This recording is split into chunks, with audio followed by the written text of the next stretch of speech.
In this video, I will show how to use autofill date series in Microsoft Excel using shortcut. So firstly, write any date like 1 1 2024. Now press and hold Alt then H, now Fi, then S.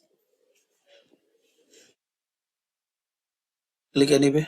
Now click again, Alt key, press and hold. Now H, Fi, then S. Now here stop value.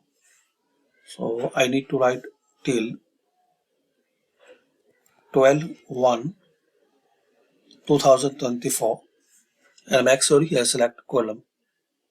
You can get the series in rows or column and click on OK. You see here like this, so double click.